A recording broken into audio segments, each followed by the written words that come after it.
finalize all the project, even if we were successful. So we decided that, okay, we have two options: go for publishing deals and try to finish it with publishers' money and control over the project, or try to go self-publishing, meaning going to early access and do it on our own.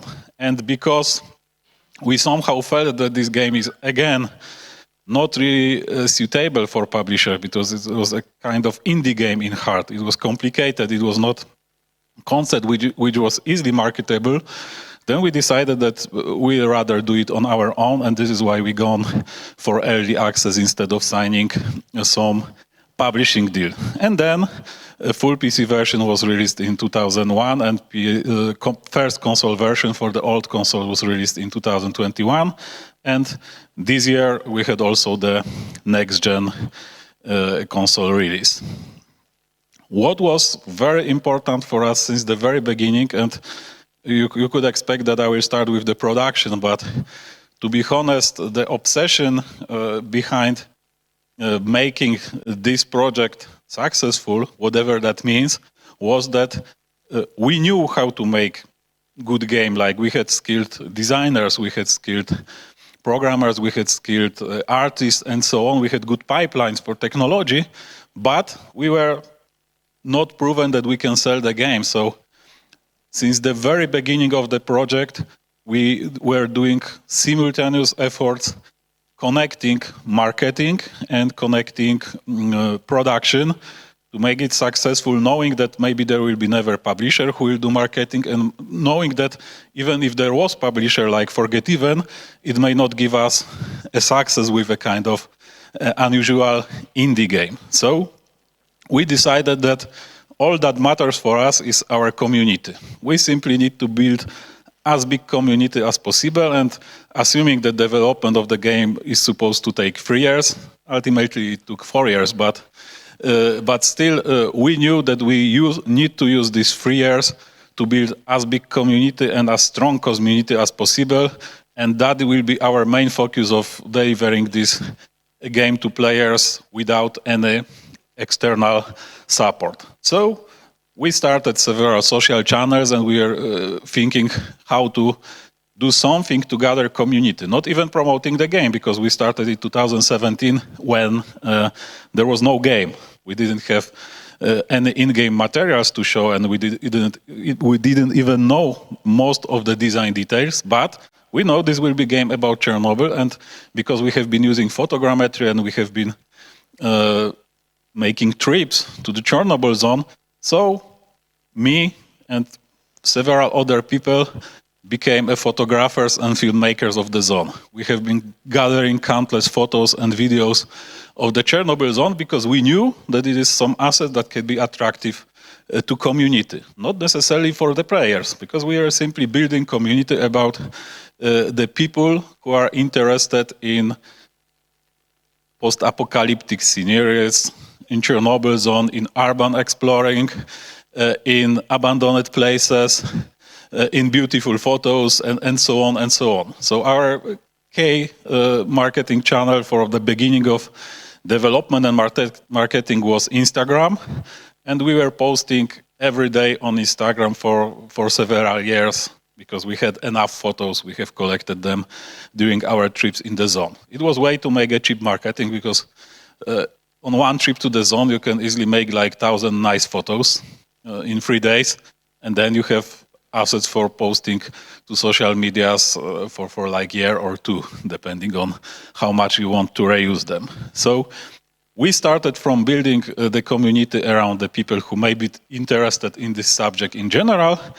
Then we started to build the initial community for kickstarting the Kickstarter, meaning we knew that if we want Kickstarter to be successful, we already need to have some groups of people who would support us, knowing what we are doing or being interested in our project. So the idea was that we began with a kind of group of people who are roughly interested in the subject, and we transferred them into our Kickstarter community, and this is why we had quite successful Kickstarter. But ultimate goal was that we wanted to self-publish this game on Steam. We didn't know if we will manage to release it on the console, mostly for the production and budget reasons. So we decided that for consoles, if you are trying to promote the game, you need to do more like traditional marketing, because on Steam, you can have your own community, built by wishlist, built by forums, built by posts. You can post to the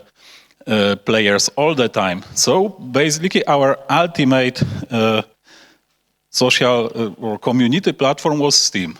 And until today, it's the biggest community platform for us, which is valuable community platform because people on Steam are usually the main clients for or main players who are buying the game. Most of the movement into the Steam shop comes from somewhere around the Steam environment. So that was our idea, like channelize everything to end up on the Steam, on the wish list, on the forums of Steam, on the engaging people. So we are using Steam until today in quite, I would say, unusual way, because we are not only posting information about the game itself, we are posting regular posts like influencers do, like on every other social platform. We are posting regular posts on Steam just to let people know what we are doing. Of course, there are profile to the players. This is not random pictures from Chernobyl. It's more about the game itself, but still it works out. And we have built something what I call the valuable wish list, meaning it's not like people were wishlisting game on Steam just because they accidentally dropped on the game icon. Many of them were truly part of our community built around the Steam, and later on they were buying the game. And early access on Steam was also part of this ecosystem, because we have been using early access to even deeper work with the players, work with our community. Like we are giving them the game, we are gathering feedback, we are discussing bugs with them. They were sometimes providing us with very valuable data. Sometimes there was a lot of noise and buzz that had to be cut out, but still we really, let's say, gained on this. And on the other side, we have been trying also to do some promotion on the real-life events like Gamescom, like some other exhibition, and it was not worth even like 5% of what we have done by building community around the Steam and other social media channels. Simply, I would not say this money was wasted, but the money spent on the events like Gamescom was bigger than the money that we spent on all social activities during the whole development of the game, and it didn't give us even like 10% of final sales or final wish list. So we have tried paid followers campaign and paid advertisement campaigns. They were also not working, and today I believe they will never work for a kind of indie game unless you have some multi-million budget to really overwhelm everybody with advertisement for your own game. But we didn't have this kind of budget. The whole budget for Chernobylite was probably lower than for any of our previous projects. I mean, for marketing was lower than for any of our previous projects. So we have succeeded on Kickstarter. I would not go much besides of the things you can briefly read, like we had quite big amount of backers. We have gathered plus 75K of Steam wishes during the campaign, which I believe was the biggest positive effect of the Kickstarter, because the money that we have earned from this wish list converted to amount of people who bought the game was ultimately much bigger than the money that we have collected on the Kickstarter itself. So we also treated Kickstarter as the way to build further community for us. We had good reviews, we had some prizes won on the game, but from my perspective, still the Kickstarter was another jump into the growing our community and delivering better game, and also gathering some feedback, because on Kickstarter we released the first demo of the game and we could gather some feedback about the game itself. It was somehow driving our further activities about making early access and the final game. And then A few months later, there was early access on PC. It was also quite successful, but it was not that successful like we expected. Just comparing it, Kickstarter over exceeded our expectation, and early access was relatively good, but we didn't sell that much as we expected to sell, looking at the wish list and looking at the interest from the players. But still, we got mostly positive reviews, and we have defined what will be the biggest sales territories for us. Back in time, like Germany, Russia, and US was the biggest sources of the new players. We decided that during early access and until the end of development, we will be releasing massive updates, as we would call them, like every quarter. Initially, it was planned for every month, but we were not able to do so. So every quarter, we were releasing some new content with new level, or new weapon, or new monster, or new game mode, and so on, until the end of development, or until the final release of the game. And after final release of the game, we are still doing it, because every time we do a release of the new content, we are gathering a lot of new players, a lot of new wish list, and of course the boost sales coming from the new content and coming from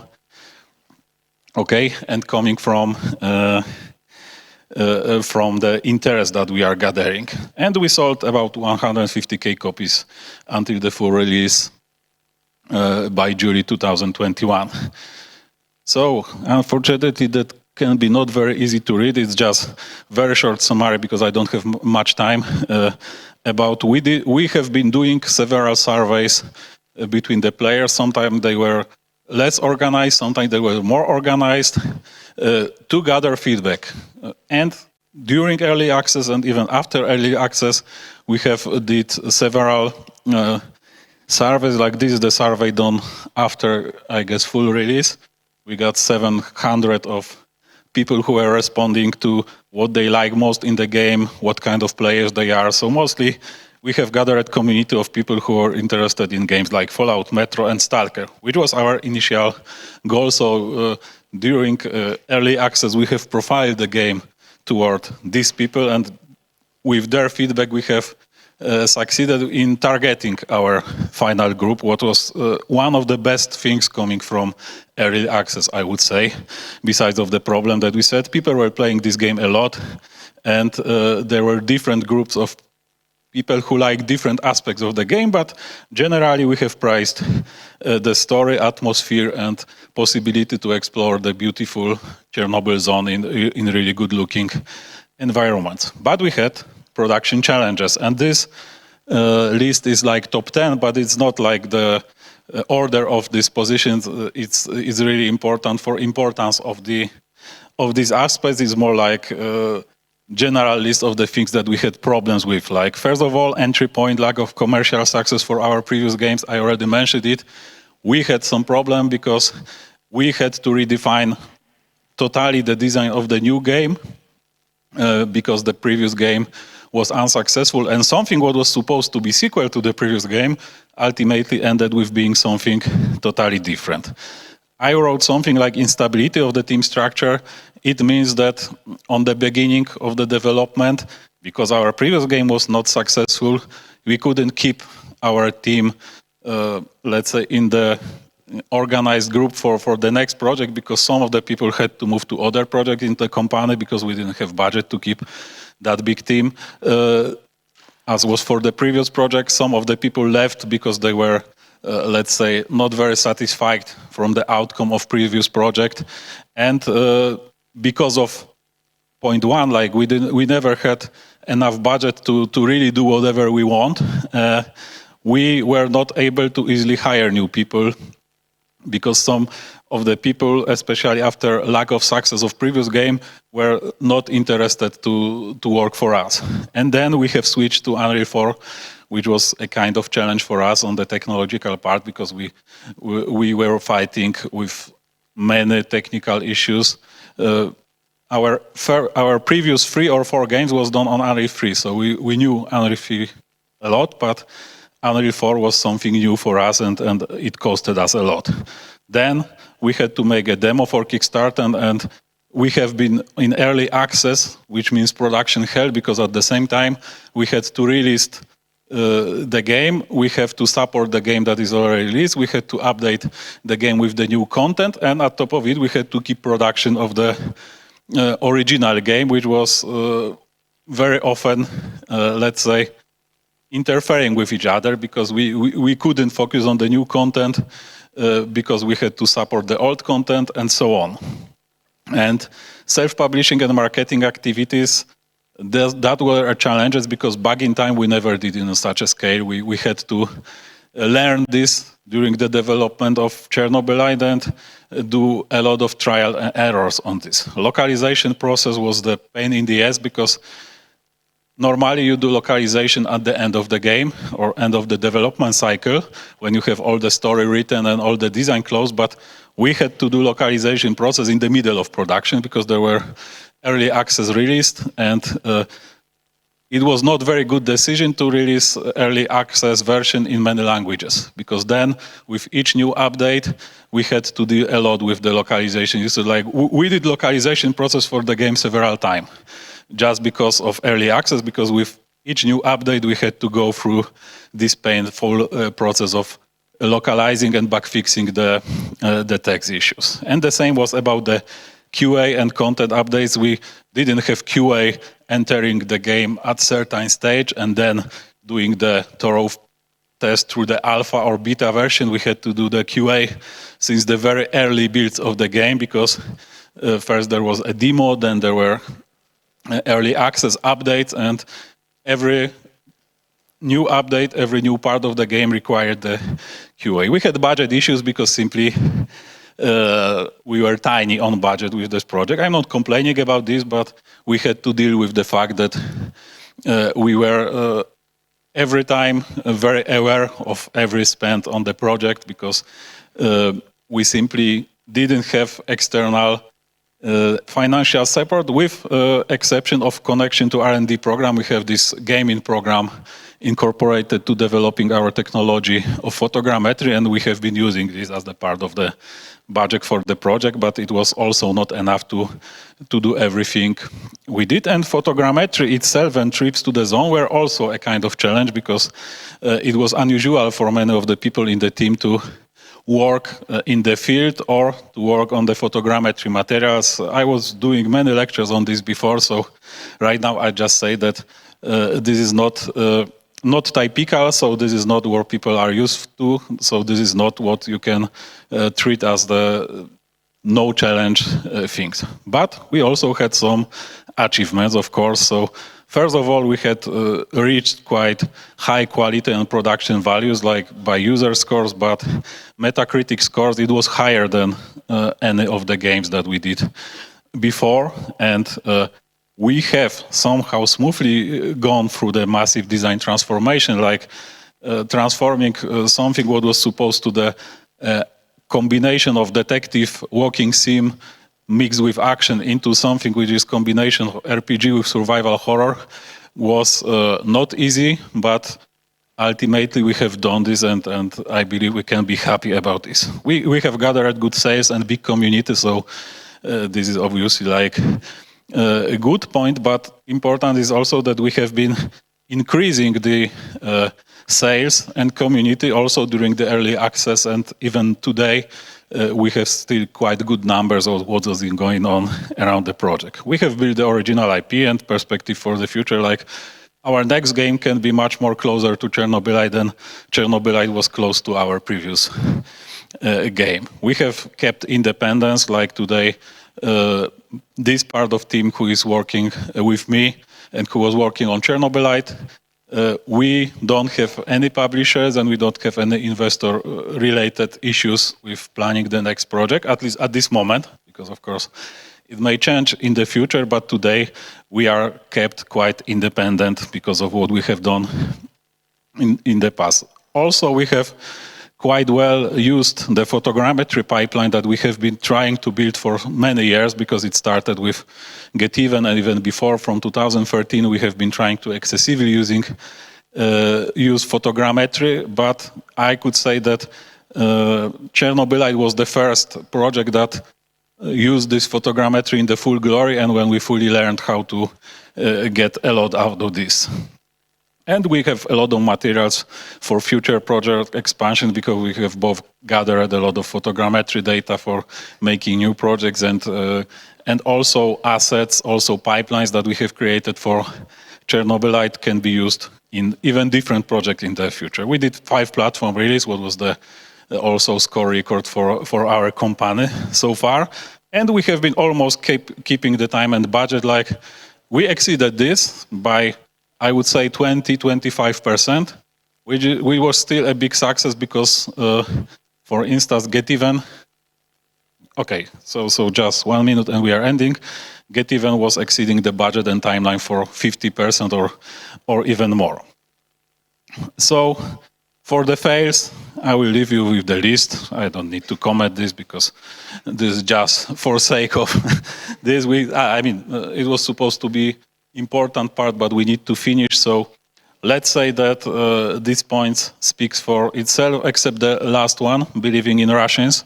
We believed in Russian community, meaning that it's game close to Stalker or Metro, and we believed it will be good perceived on the Russian market, even before the war. I'm not saying about last few months. And we have failed on this because Russians were very demanding. They were doing us review bombing because of not depicting Russia in the game in the proper way. So we have cut the crap and stopped supporting, let's say, the Russian way of watching the game. And right now we are not even supporting the sales there because you know why.